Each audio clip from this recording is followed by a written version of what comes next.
Hi, and welcome to Coping During the COVID Crisis. I'm Janet Gross.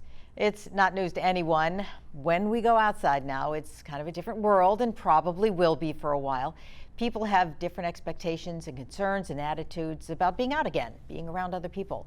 Life is going to be, as always, a balancing act. And we're talking about that today with Dr. Roy Salgado, Professor of Counseling at the University of Holy Cross.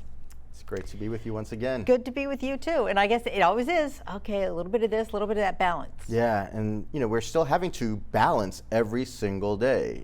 Should I stay or should I go now? You're gonna bring this on. Right. And to be able to do that in a very intentional and purposeful way, as we have said before, but it's important to say it over and over and over again. There are people out there that perhaps don't know what decision to make, and they're indecisive, and we get it. And so perhaps through counseling, figuring out what is a best course of action for yourself, and especially because the world has changed so much, and change is something that is completely inevitable. It usually happens individually, or maybe even if it's on a larger scale, systemically, in a limited way. But here, in a systemic way, globally, change has come, and we need to adapt to it and roll with it, because those who adapt to it are going to fare better than those who do not. And nobody wants to get left behind. Right. You don't want to, in this, where we have choices now, some choices, you don't want to, as always, make the wrong choice, or you don't want to make the choice that leaves you behind when everybody else is moving ahead. Right. And so finding that right decision to make amidst all of this, amidst this big change, and balancing that, for those that need to stay home at a given moment, versus those that perhaps need to go out in a given moment, to be able to do that in a new way, because our situation has changed, and it's going to be like that for the foreseeable future. And so accepting that, assessing the situation and accepting that, so that you can have best outcomes for yourself and for your family. There's always been people who don't have to go out every day. They could stay home, even before COVID. Right. And people who had to get out of the house every day or they go crazy. Right. This has just been, it's so dramatically affecting this, that kind of personality that, you don't, I guess in your mind, you have to keep balancing, okay, I do want to get out every day, but I don't have to go everywhere. I do have to take precautions. Right. Or I don't have to go out everywhere, but I should get out a little bit and see what's happening in the world. Yeah, and you might be that person whose personality leans you one way or another, and the situation now becomes very difficult for you. It's like, I want things to go back to the way they were. Yeah. I think in many ways I certainly for one want to have things go back to the way they were, but they're simply not. That's not our reality. That's not our situation. And so we can't be expecting for things to go back the way they were. We have to adapt to the situation. We have to assess our personal situation and adapt to it and make most informed decisions and choices based on what our experience currently is. And I guess we also need to be aware of our choices, but also of how we act when we go out. Right. We can't be the one who scares people because we get too close, or we want to keep moving and go back to the way it was. Right. But everybody's not going to be on board with that. Right. And when we go out, we may choose to wear a mask. I certainly choose to wear a mask and cover my nose and my mouth when I wear a mask, and I may be around people who choose not to.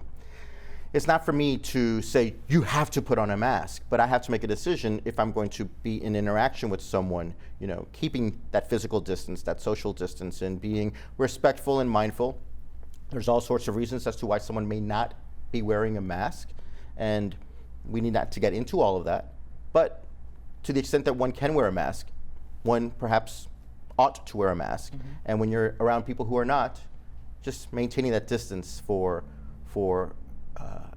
a best effort to contain and not spread the virus. And I think that we'll probably see society, if it's going to change to no masks, that will be evident as well. Right. And not just because the guy doesn't want to wear a mask, or the lady does, or whatever. Right, and that we are intentional with what we're doing. Once again, I feel like I'm using these words over and over again, but intentionality is key. We need to be very intentional with each thing that we do, and when we wear a mask, under what circumstances do we wear it? And when we choose not to wear a mask, under what circumstances do we not wear a mask? And so there are going to be instances where there may not necessarily be a need to wear a mask, but then there will be other instances where it probably is the best thing to do.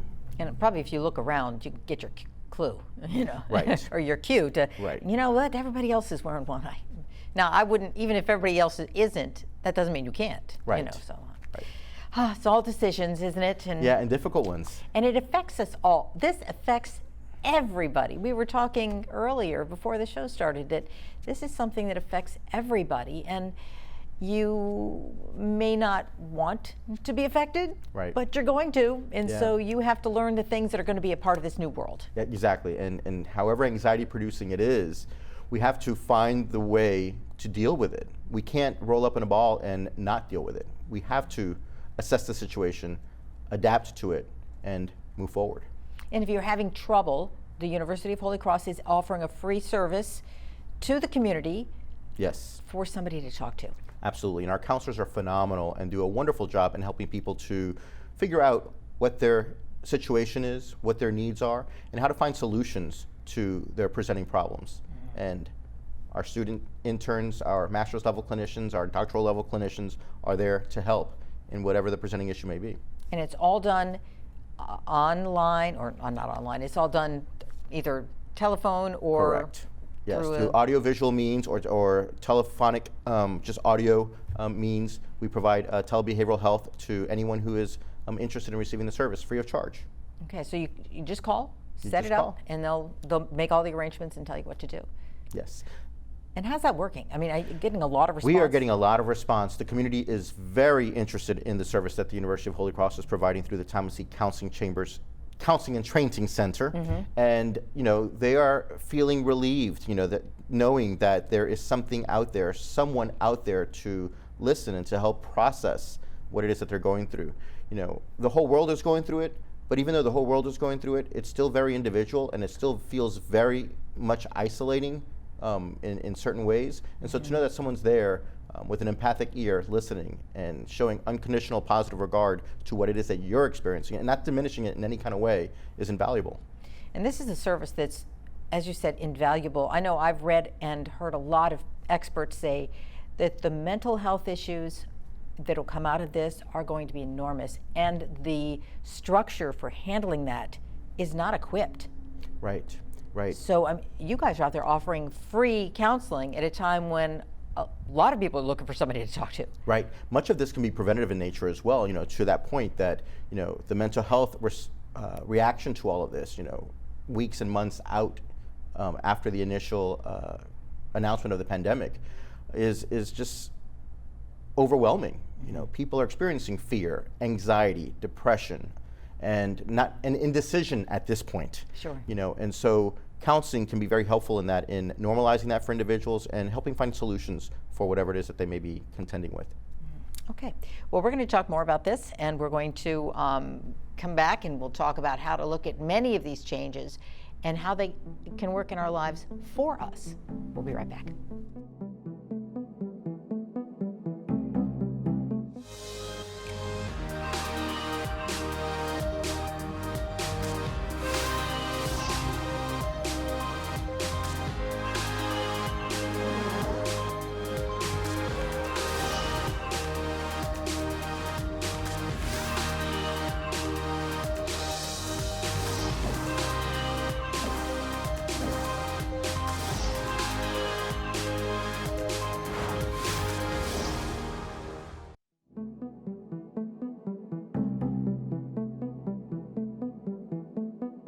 Welcome back. Things have changed, no secret, and the temptation to complain about it is real. We all know that rarely works. So how to avoid it? Dr. Ryan White, the director of the Thomas E. Chambers Counseling Center at the University of Holy Cross, is here to help us with that. Okay, so those who complain about it versus those who actually work through the change, what is the difference in their lives, Dr. White? Well, I think it's an issue of acceptance and adaptability. The society has changed, circumstances have changed, needs and opportunities have changed and will continue to change. Those who can accept that and adapt to it will identify new opportunities and be successful. Those who don't will continue to struggle and have new difficulties. So it's pretty much personal decisions along the way, I guess, has how you're going to achieve this? Mhm.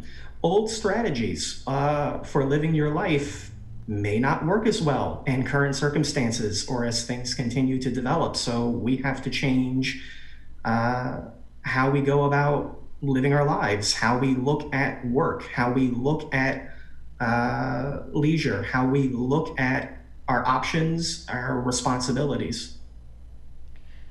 So when you are helping people through the counseling service offered at the University of Holy Cross, is this something you address? The change in focus, the change in, looking at things differently now? Oh, certainly. It's like any major life change in that respect. Again, the things that you used to do or that a client used to do may not be as useful anymore. They may not work as well as they used to. And so they have to look at new strategies and be willing to experiment and to try new things in order to find success.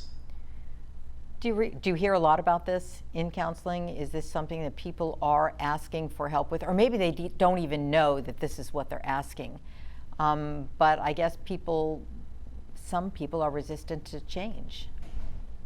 Mostly it comes with those whose careers are in flux or in transition. The things that they need to do for their work, the things that their work expects them to do, have changed, and some adapt to that more easily than others. It's important to realize that change is inevitable. This is something that we as human beings just simply must be aware of. We can't expect for the same situation to always be the case. You transition from one phase of life to another in just a normal human growth and development of the human experience. You throw into that the mix of situations and circumstances, whether they be individual or on a global scale. We have to respond to it. Species adapt to change, and those that do survive, go on, and thrive. Those that do not cease to exist. And so we as human beings, we have no other option but to accept the change, to assess the situation, adapt to it, and move forward. Those that do are going to find that there are benefits to it, both on a physical level as well as mental health level, and survive. Those that do not are going to really struggle and stay stuck in the past. One has to live their life and keep living in a new situation, but different than the one that we had before. Otherwise, we're stuck in not resolving anything. But I guess, sometimes you don't have anybody to talk that through. Right. With you, so that you can maybe get a better perspective or a different perspective on the way you're feeling or what you need to do. Dr. White, how can your counselors help people through this? Is it just talking, just listening? No, talking and listening is an important part of the counseling process, but it is also focused on identifying and addressing issues and problems in the client's life. One thing that we try to help clients understand and use in a situation like this, these circumstances in many ways are unprecedented. But as Dr. Salgado mentioned, change is not. Change is a constant and has been throughout their entire life. They have faced adversity before. They have adapted to, adjusted to, overcome adversity before, and they can do so again. And so part of it is looking at things that they have been able to accomplish in the past and how the lessons from those experiences can be applied to these new changing circumstances. So it really does help to talk it out, I guess. That's part of the counseling process, is to not only listen, but to get people to maybe shift their attitudes or their... Right, and if they hadn't realized it before, they may have the skill sets in them already. They probably do, to be able to adapt to change. We all have adapted to some sort of change at some point in our life. Sure. This one is new. Yeah. Yet, here it is, and maybe we have the skill sets within us, and a counselor can bring that out and really reinforce, you have the ability to do this. You can change. We'll talk it through together, and I'm pointing out to you, and you can do this just like you have any other thing that you've had to face and change in the past. It's nice to have somebody who encourages you, but also can help you see what's in yourself. Absolutely, and stay grounded in that. To stay grounded in the skills and the strengths that you possess that can help most effectively implement and adapt to that change. Mm-hmm.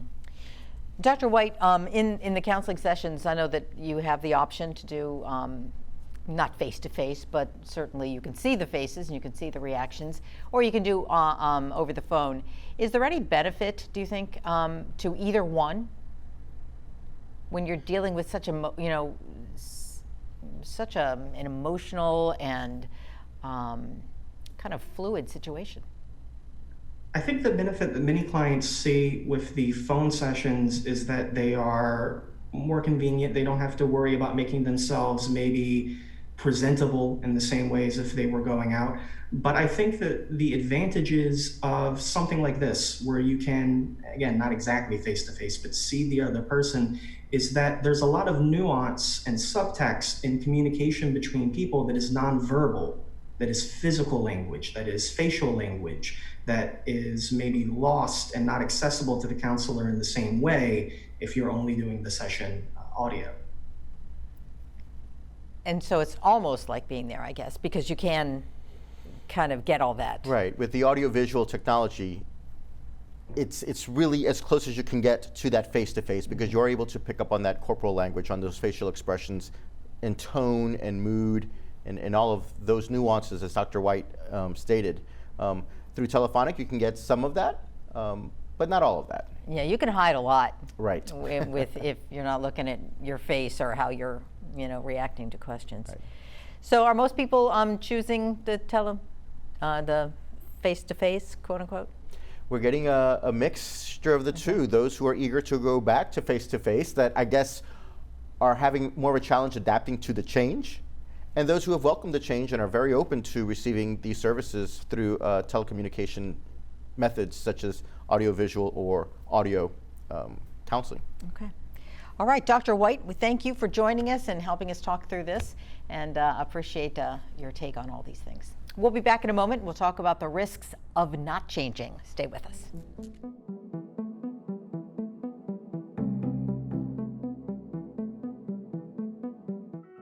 Have you heard about social distancing? This is very serious. We have to stay home. Not just to protect yourself, but to protect others. You don't want to spread the coronavirus in your community. Stay at least 6 feet away from other people. 2, arm's length. Staying home helps lower the risk for everyone. Protect your life, protect your loved ones, and protect the world. Just because you're at home Doesn't mean that we can't be alone together. Together.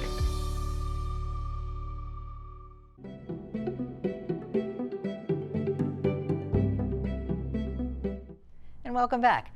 Okay, resist, ignore, embrace. We have choices in facing change and risks. Dr. Michaela Hartline, Assistant Professor of Counseling at the University of Holy Cross, joins us to go over some of that. Thanks for joining us, Doctor. Thank you for having me. So, okay, what's the risk of not changing? Some of the risks of not changing is there's a sense of anxiety that is present compared to the individuals who has. The more positive outlook you have on the situation, the lower chance of anxiety that you may be experiencing. But with that being said, it's a lot easier to say to change than to actually change. That's something that individuals struggle with often is change. Change is scary. We have to get used to a new routine as well as adapt to the changes going around us in regards to the working hours. Children who we may have placed in summer camps is no longer an option. So being able to adapt to this new normal in this current situation is going to be important for individuals' mental health. Experiencing the changes and adapting to the changes, obviously there will be an increase in a better positive outcome. I imagine that those who embrace change are going to, as Dr. Salgado has said, move ahead faster and really kind of get on with their lives. Right. You know, if you don't adapt to the change, then you stay stuck. And you stay stuck in a past that just may not work for you. And it's not going to benefit you or anyone around you if you're expecting for everything else to go back to what once had been. It's simply not. And so learning to adapt to that is not only in your best interest, but in everyone's best interest. Because I guess waiting for it to go away is never the answer. No. Change is present in life all the time. Right now we're dealing with the changes that we have to adapt to for COVID, but the change is always happened, whether it's personally or not. So if individuals can learn to adapt to the present change that is occurring, then they can use those resources and those coping skills to possibly apply that to other future situations where change may be necessary. And Dr. Hartline, I know that you are also an IT expert, so a lot of the change has put some people in a position of, gee, now I guess I do have to learn how that works.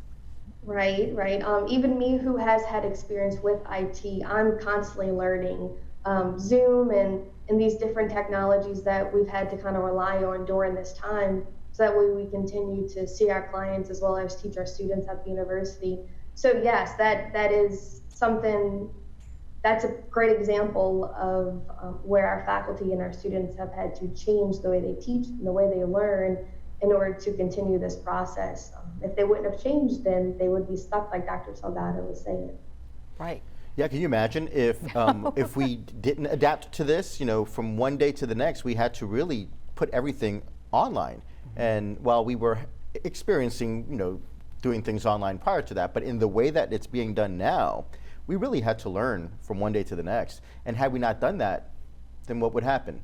In our particular case at the University of Holy Cross, classes would not be taught, students would not be getting their education, and a number of other things would not be taking place if we were to be stuck waiting for things to go back to the way they once had been.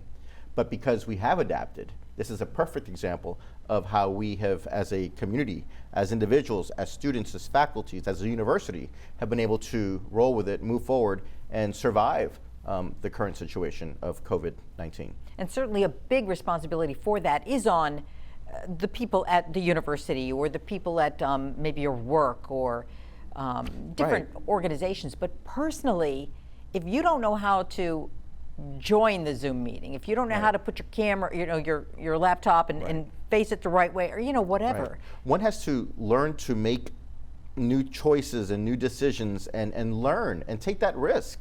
Whether it be through our experience that we're discussing right now, through a university experience, or going to the grocery store in a different way, or interacting with family members or friends who are not in your household.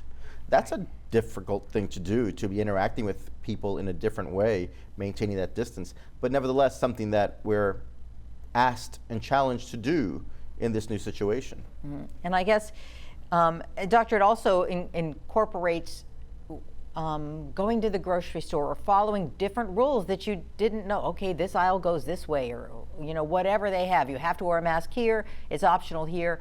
All these things are in your head, and I'm sure that you have to deal with that as a counselor when you're talking to people. Absolutely, absolutely. Like Dr. Salgado was saying, you have to adapt in order how to get groceries. You were saying traveling to and from the store in different situations.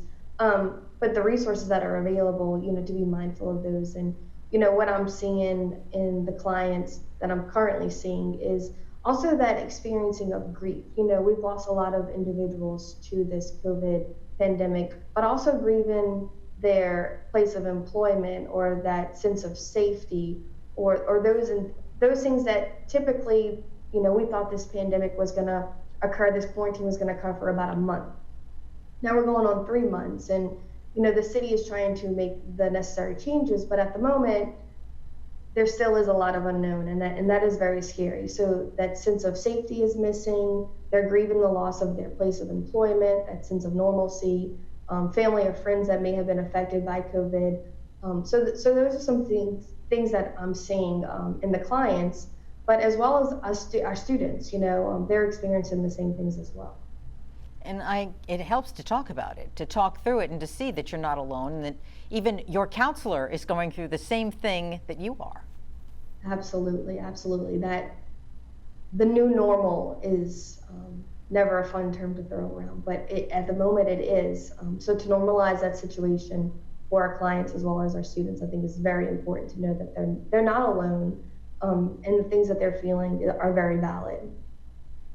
And this is a unique situation because everybody is going through it. Right. I mean, we've had hurricanes or situations, earthquakes in different places where you're like, wow. Right. But we're all going through it. In the past, when any particular group has experienced something, you could seek refuge or counsel in another group. But when everyone's going through it, who do you turn to? Right. You know, so having that resiliency to be able to adapt is going to be incumbent upon each individual to be able to do that, to be able to get through this, and we will. And same with the counselors. So, yes. You know, because they're going through it as well, and you're trying to help people who are going through the same thing you're going through. Right. So, right. All right, somebody to talk to and listen to and kind of guide you along the way is a good thing. Yeah, and counselors are the profession to be able to help you do that. There you go. Dr. Hartline, thank you for joining us, and we appreciate your take on all this. Okay, Dr. Salgado, let's wrap this up with some tips. And well, we've been talking about change, you know, and change is inevitable. You know, we need to really just be mindful of that and know that it's here. You know, so we have to enjoy being at home. You know, continue to be home with your family, nurture your spiritual and personal needs, minimize stress, maintain personal hygiene, get adequate sleep, and drink water well. That's very important while we are navigating this. But wait, that doesn't include like Cheetos and stuff? Well, it could include Cheetos. Okay, just check. But in addition to that, and to the tips that we need to stay at home, we need to realize that change is inevitable. And COVID is a major factor in our lives today. We need to accept, adapt, and manage that change. We need to maintain our personal hygiene continuously through this change. Maintain the social or physical distancing. We need to wear our mask that covers our mouth and our nose, and socialize with caution in small groups. And this is all part of that change that we simply need to become accustomed to. And if we adapt to this, we'll get through. And as it changes every day, and whatever phase we enter or, you know, don't enter, whatever it is, I guess we all have these personal decisions to make. And as you look at them, you do balance what's your safety and your need to get out. That's right. And as we go through these different phases, we're going to be changing along with it. And the only thing that are certain in life is death and taxes, but change is one of them too. Okay. Thank you, Dr. Roy Salgado, and your colleagues at the University of Holy Cross for joining us and talking through these issues. And we thank you for watching. We want to help as we are all coping during the COVID crisis.